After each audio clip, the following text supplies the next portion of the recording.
The Biden administration announced Wednesday it would step up federal background checks and impose license requirements on thousands of gun dealers, regardless of where those firearms happen to be sold.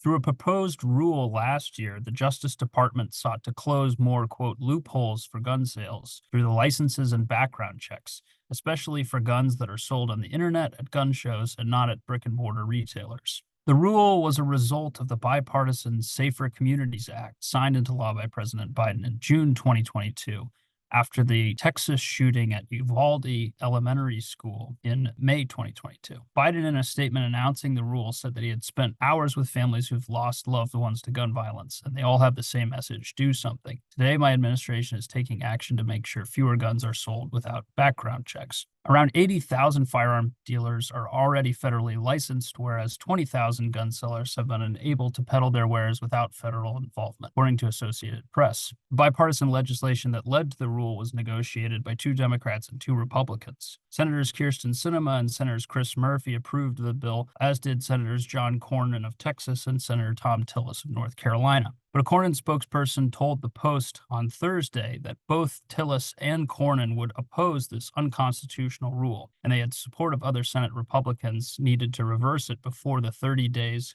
passes and it will go into effect. The administration is acting in a lawless and unconstitutional way, the Cornyn spokesperson told the Post, and the vast majority of this rule has nothing to do with the bipartisan Safer Communities Act. Both senators sent a letter to the Bureau of Alcohol, Tobacco, Firearms, and Explosives last year when the rule was announced. They said that it flagrantly ignores the agreement, the text, and the black letter law in an attempt or a power grab to usurp the Article 1 authority of the U.S. Congress. The rule hinges on the text's reference to those, quote, engaged in the business of firearm sales. The GOP senators say that concerned only sellers who work to, quote, predominantly earn a profit rather than those, quote, with the principal objective of livelihood and profit. We drafted this provision to codify the ATF's existing guidance to firearms dealers, they say.